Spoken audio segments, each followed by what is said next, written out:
Hello and welcome to Night Clerk Radio. This is the music of Eighth Tower Records. This episode is going to be talking about a record label and what kind of music it makes. And with me, as always, is my good friend and co-host, Burke. How are you doing? All right. And back into the dark ambient mines, I guess. Yes. Well, we're in a different section of the dark ambient mines, a new tunnel. It is very dark and droney. Eighth Tower Records is an Italian record label and fiction imprint. I suppose it would be the best way to characterize it because they do books as well as music. Yeah. And I found that interesting.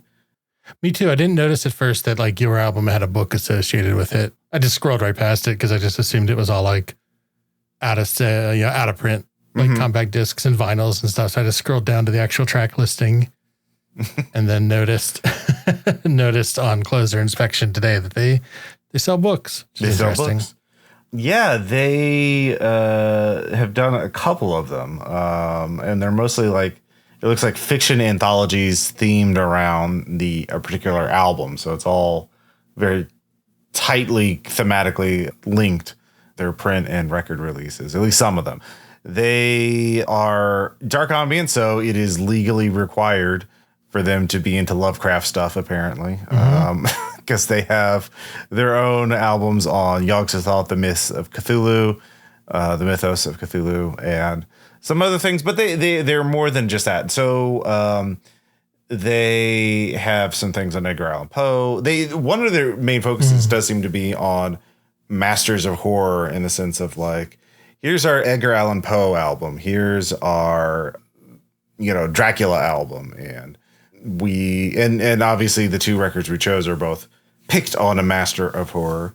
And yeah, I found that quite interesting as a focus because, Cryo Chamber, the other dark ambient label that we've covered pretty extensively now, is very focused on what they call cinematic dark ambient, which is very landscape, very genre fiction focused, sci-fi and fantasy in particular. But yeah, this is more focused on existing works, referencing existing works and sort of commenting on them or homages to them, whatever you want to call it. And again, it's Italian. It is a very Italian record label. A lot of the artists they use are Italian, although not all. They have other European artists working for them. And also the type of music they do is a little different than Cryo Chamber, which we'll get into more. A little bit. Yeah. I think the interesting part is largely being influenced by other art or like musical commentary on other artists, because both of us picked albums that are influenced by an artist and like that artist is like fairly similar. And that's not to say that like both artists are the same in terms of medium. One's a painter, photographer, sculptor, and yours is a filmmaker, but I feel like they have like a similar dark abstractness to their work. So there's definitely some overlap there, but I didn't really otherwise look much into the record label itself, to be honest. Yeah, I think they're very focused on anthologies or like compilations, I guess would be a better way to put it. As looking at what they have available, it seems like most of their stuff is, well, they have some single artists, but yeah, their primary like merchandise stuff is like for these anthology albums and these print or these fiction anthologies. But it is part of a network called the Unexplained Sounds Network. So it's part of probably just there's this whole scene of dark ambient and drone industrial artists in Italy and in Europe that all collaborate and talk to each other. Unexplained Sound Group sounds pretty interesting. They have like anthology of contemporary music from South Africa or Indonesia or Latin America. So they're like obviously not just dark ambient things, but like, just really looking into interesting, obscure music. If you look at their section on the Bandcamp main page, they have a little list of like recommendations. They have a YouTube channel. That's how I found out about them, was a Eighth Record Towers dark ambient mix. And I listened to this. Oh, it was pretty good. Let's check them out. Oh my God. Dark ambient that's not Cryo Chamber. Yay. So yeah, there's a lot here. And so I feel like we just sort of found part of, the tip of the iceberg of this entire like Euro dark ambient scene. Yeah. And I feel like I want to check out some of their other stuff because you only have like a couple weeks, the way our episode schedule works out, to like pick albums and stuff, sometimes even less time. Mm-hmm. So you can't really dig through everything and be like, oh, I listened to everything and these are albums. Like, I think these are the best albums on the label or whatever. I don't know if that's true.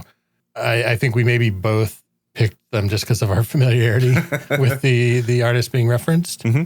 So I definitely think it's either something to look into more. Yeah. Like, to like revisit some of these albums, like other ones, or if like anybody else knows anything about them or like has recommendations off that label, that'd be cool to hear. Oh yeah. There's a lot to go through. I mean, one of the albums is literally called Hauntology in UK. So there you go. Could have gone with that one too. Yeah.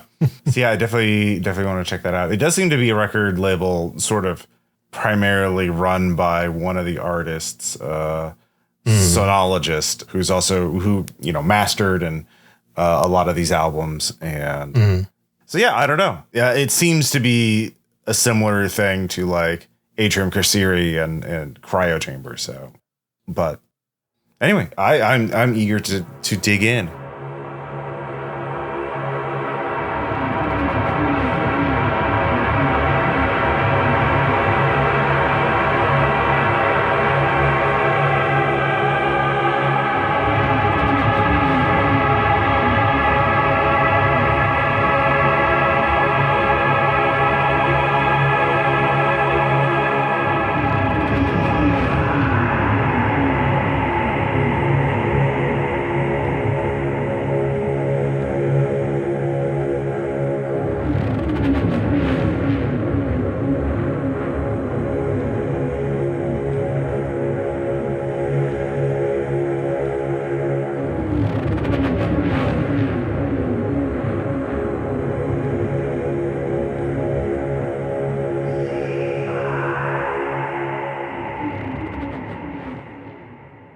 And that was a bit from track 2, Winter by Adonai Atrophia.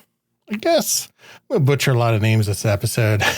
Off the album Decay, Death, and Darkness, Aural Visions of Beksiński's Art. So this is, of course, I shouldn't say of course, this is influenced by the long career of Polish artist Zdzisław, I think, Beksiński. Apologies to the Polish folks whose name I just butchered. And he's somebody whose name stood out to me because I am passingly familiar with his art. He worked in a lot of mediums, photography, sculpture, drawing, painting, etc. Probably most known as a painter. Mm-hmm. But I am most aware of him actually as a photographer. Oh. Yeah, because that's just the art field I studied, along with film. So his photography is really interesting. It was like largely in the 50s before he figured out he liked like painting and drawing more, I think, if I remember correctly.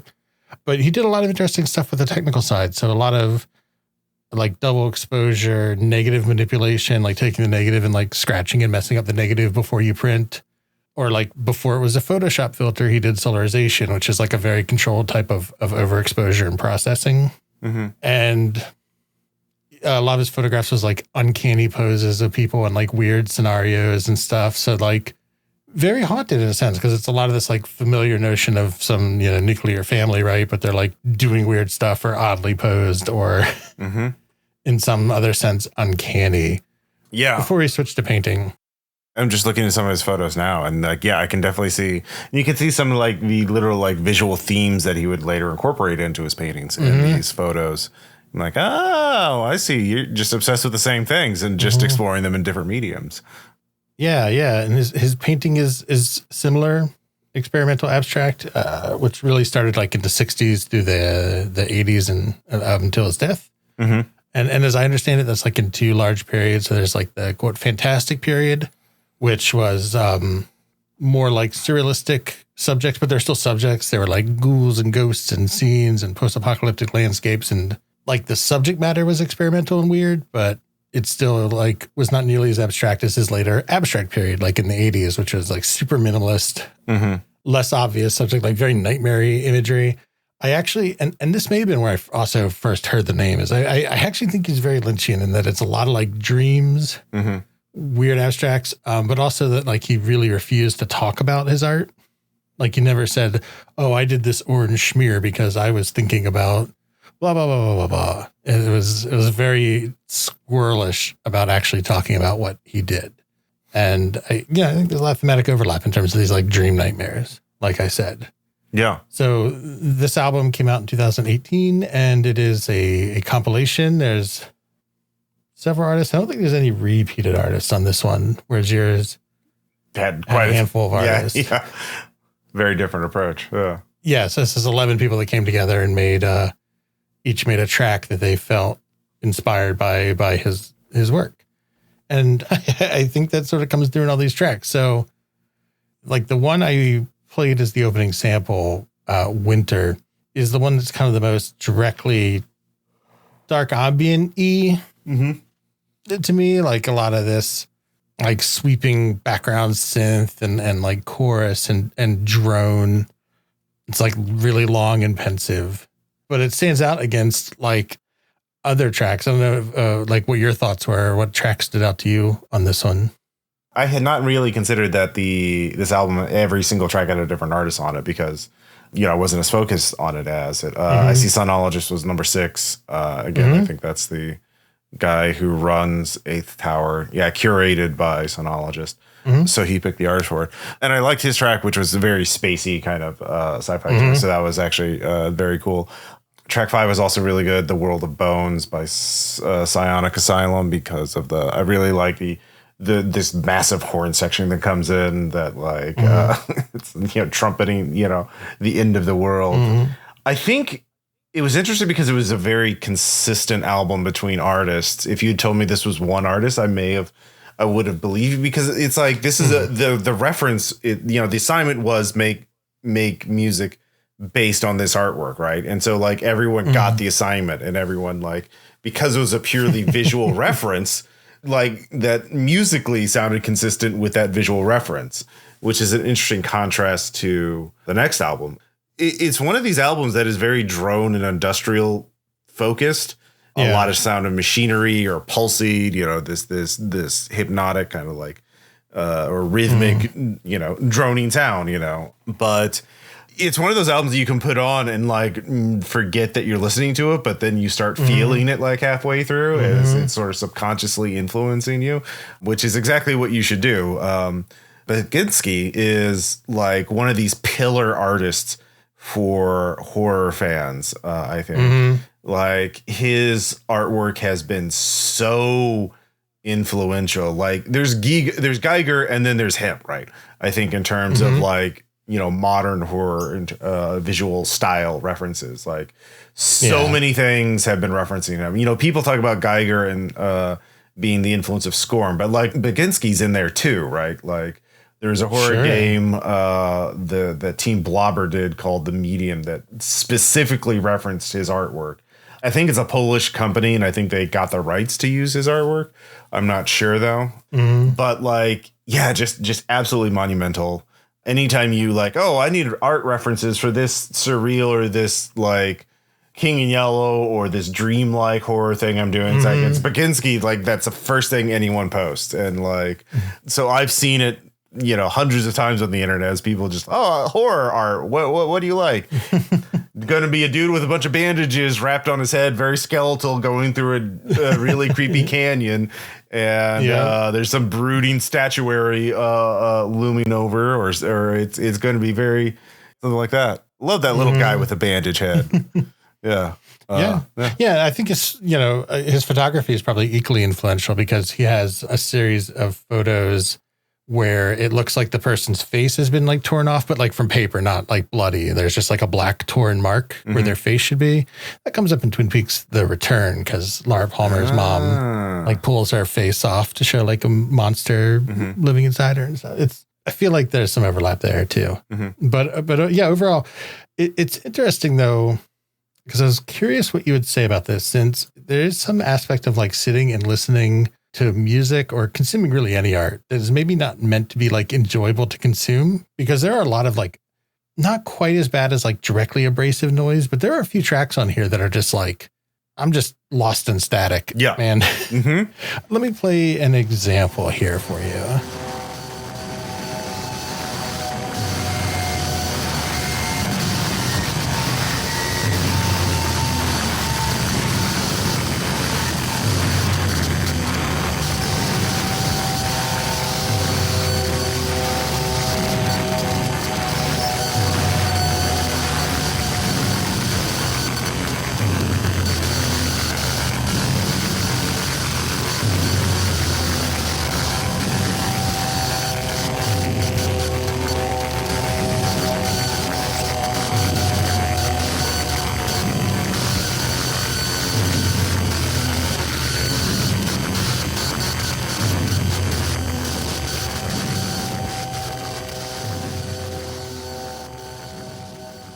So that is track 7, Sonata for Vermins. Just such a great track title.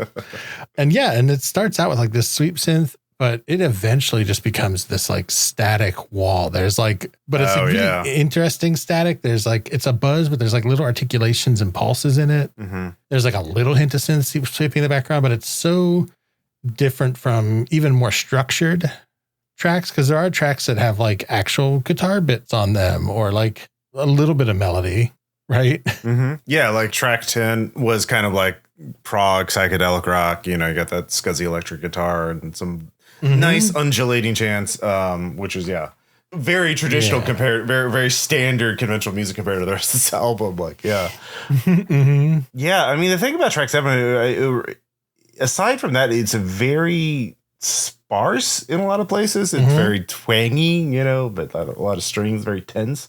Yeah, it is. I really like your some music is not meant to be enjoyable. Like, I was like, I don't mean in a pejorative sense, just like sometimes like meant to be a little unsettling. And like, after I listen to this for the third or fourth time, it's like, again, maybe, you know, we talked about like you kind of maybe listen to stuff more than you would normally, but it does really make you feel all the ways in which like structure comes in and out of the album, which I really like. And I do think, I don't know if I would connect it back to Beksiński without like being told, but having it in the title, you can see like this connection to like some abstract inhuman nightmare. Like it's very clear. Oh yeah.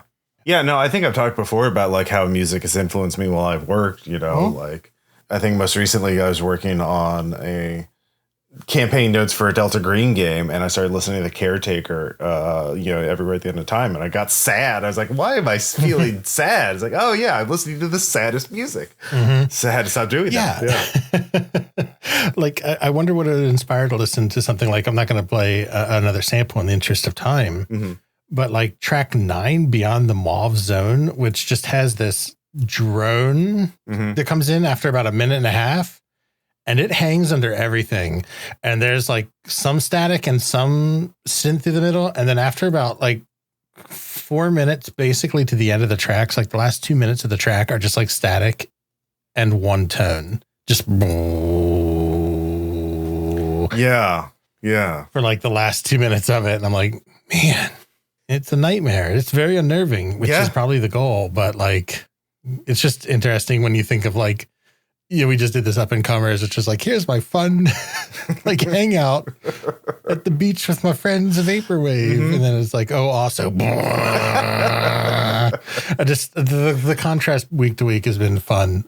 Yeah. You know, how some people are like, well, don't talk to me until I've had my coffee. Don't talk to me until I've listened to an hour of brutal industrial drone. Yeah. That's what I need to wake up and feel alive. Really static the brain fog out of there. Yeah. Yeah. Yeah. This is going to do things to you, even if you're not like, I think it's more insidious if you're not like, if it's subconscious. If you're listening to it and you feel normal, it's like, yeah, but you've definitely changed. So, I really liked it. I recommend checking it out if you think you'll be a fan based on what you've heard in some of the samples, but also totally get if it's not what you're listening to, especially in the summer. Maybe it might be a little weird listen. Yeah, I think the thing is this is a more approachable industrial drone type album. Ambient album. It's not nearly as abrasive as some stuff out there. Yeah, like who's it? Merzbro. Like I've tried to get into him, and it's just hard because it's just like, all right, interesting, dark, and then just a wall of sound of just like this incredibly abrasive thing for like 5 minutes straight. I'm like, cool. I don't like this anymore. I'm leaving. I'm going away now. So yeah, I think this because like I can listen to this whole album without like a problem. It is. Oh, totally. Yeah. And that's not often the case a lot of times with industrial and drone.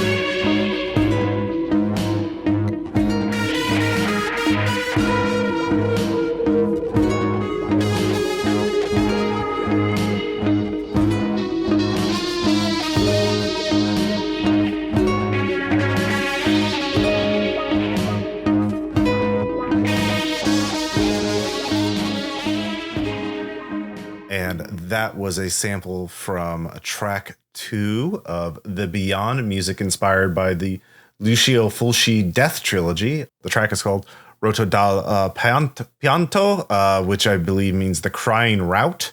So again, I am butchering all these pronunciations. I am not Italian, but I quite like this album. It is a compilation, again, curated by sonologists, but it features fewer artists. Instead, it features, I think, 3 or 4 artists who each do 3 tracks, except for Bad Girl. So there's Bad Girl, Klub, Mario Lino Stancati, Narishran, and Progetto No Name plus Duo Serpe. And Bad Girl contributed 2 tracks. The other artists each contributed 3 tracks for a total of 14 tracks. And so it's inspired by 3 movies made by Lucio Fulci, who is a Italian horror filmmaker with a long and storied career, including The Beyond, which is one of my favorite Italian horror films. One of my favorite horror films of all time, actually. I love that whole trilogy. Yeah, The Beyond is great. Yeah, so it's the City of the Living Dead, The Beyond, and House by the Cemetery. Yeah, it's just interesting because now they had audio cues to work with. So one thing, they work in samples from the movies into here. And these movies are mostly made like in the 70s into early 80s. I'd have to look up the exact dates, but like 80 to 81. Okay, yeah. Movies of that era, especially Italian horror films, have a very distinctive sound to them. And it's interesting to listen to hear how this album evokes that and then goes beyond and like does totally opposite things. Well, not totally opposite, but like it's not just like just ripping off the soundtrack, right? Like they do original compositions with this, and it's really cool. I chose that track 2 because that was the most evocative of like, hell yeah, this is Italian like early 80s horror movie music. Yeah, I love that shit. Yeah. A grimy opening, and then like I called it like there's like playful synth and like toying little drums kind of keeping you going along in the background. Yeah. I really like this. I agree. I love Fulci. I love The Beyond and the whole Gates of Hell trilogy. I also like generally the music. The first 2 were done by Fabio Frizzi, and House by Cemetery was as Walter Rosati did the original soundtracks.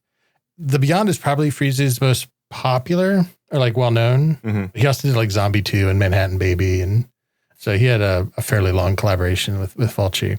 And I think that sort of Italian cinema dovetails well from Beksiński's work because it's also, besides like the horror imagery and like zombies and stuff, skeletons and whatnot, it is sort of pessimistic, sort of not quite post-apocalyptic, like abstract nightmares, because a lot of that Italian film of that era is very experimental and they didn't really care about story in the same way as like, you know, Hollywood films, where it's much more like, this has to happen now, but isn't it like weird and gory and wild and stuff? It's like, yeah, man, it rules. Yeah. And versus like, this is our character and this is his conflict and this is his arc and this is... We have to follow the Joseph Campbell Hero of 1,000 Faces myth cycle.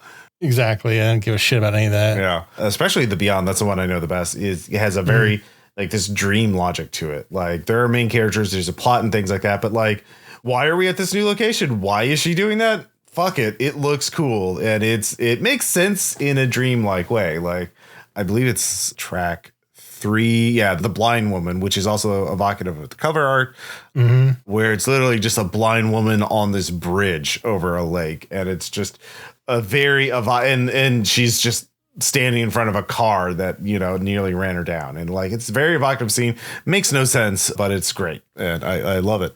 I do want to mention also like the opening track, like there's a lot of variety in this, you know, the track 2 that we just listened to is very the early 80s, like sounding like a horror movie soundtrack. But track 1 has got this very orchestral opening, like a strings quartet kind of like brooding with some kettle drums. It's very baroque and grand and like a great way to start the album. But then we get into like drone and industrial like type music. We get into, you know, weird soundscapes. There's just a lot, even a bit like Vangelis for track 6, I think a little bit. Yeah, a little bit. I see what I think you're trying to reference. It didn't really occur to me. Yeah. I don't know if it's a stronger connection, but yeah, I see what you're getting at. Yeah.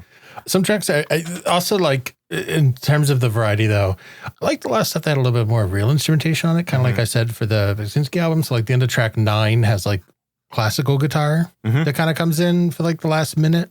It's a little bit throughout, but it kind of comes in at the last minute. Or there's like really cool bass work at the back half of track 10.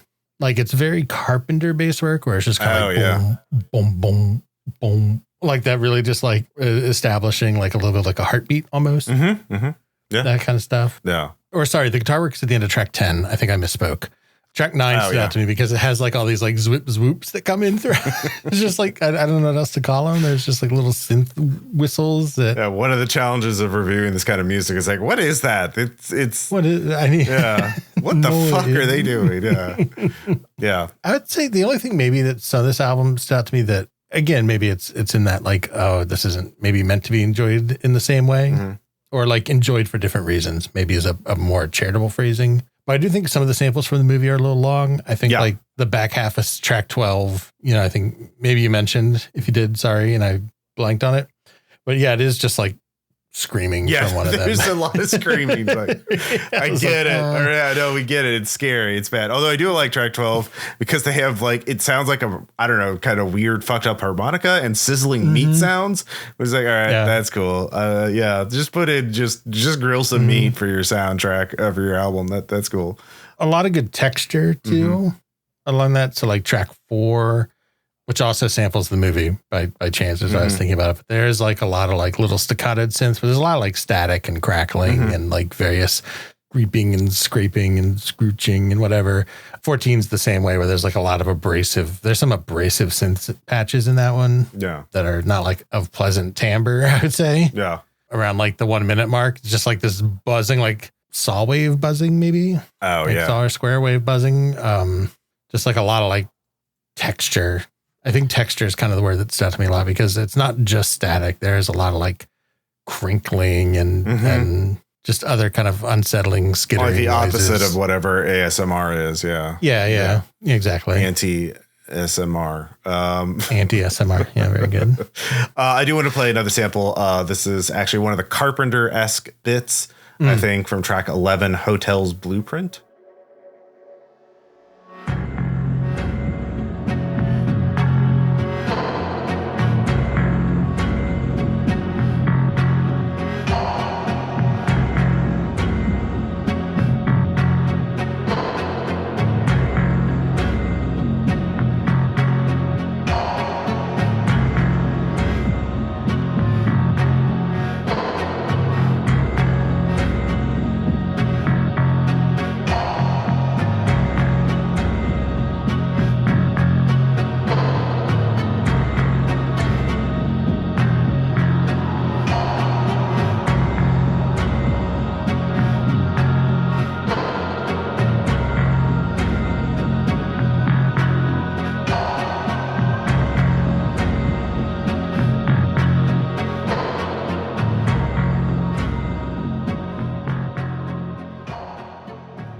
Yeah, I like that one because it did stand out to me as like it's got more of a structure to it. It's also a very tense track, which a lot, you can criticize Dark Ambient for being a bit too languid at times, to be a bit too like sleepy, and this is obviously anything but that.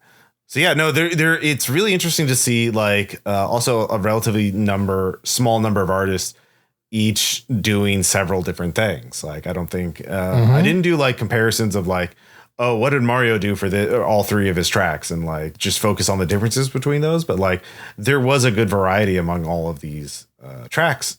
It's a really varied album, which you want for a compilation, but still all evocative of Fulci. But yeah, aside from, boy, man, that screaming though, that's not something you want to blast late at night on speakers. Definitely not for falling asleep too. You will get woken up. Yeah, that's true. So yeah, just a really interesting album. I'm tempted to get the anthology of fiction, but I have too many books to read as it is. I only got 1 copy left, Ross. Oh no. Well, they also have it on ebook. You can get it as they said they have it on Amazon. I looked it up. Okay. So yeah, something to consider.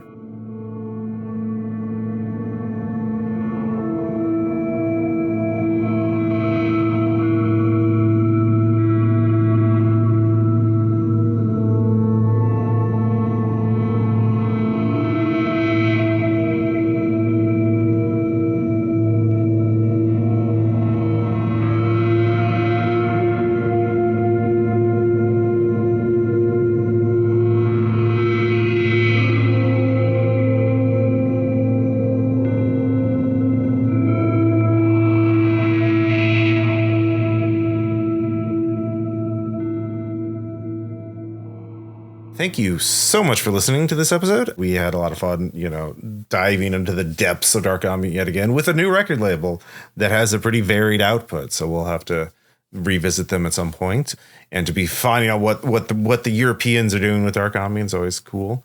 But next episode, we're still on record label month.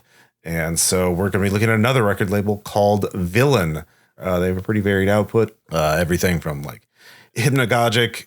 They do barber beats, quite a lot. They have quite a few albums. So we're not sure what we're going to look at exactly, but something cool to check out.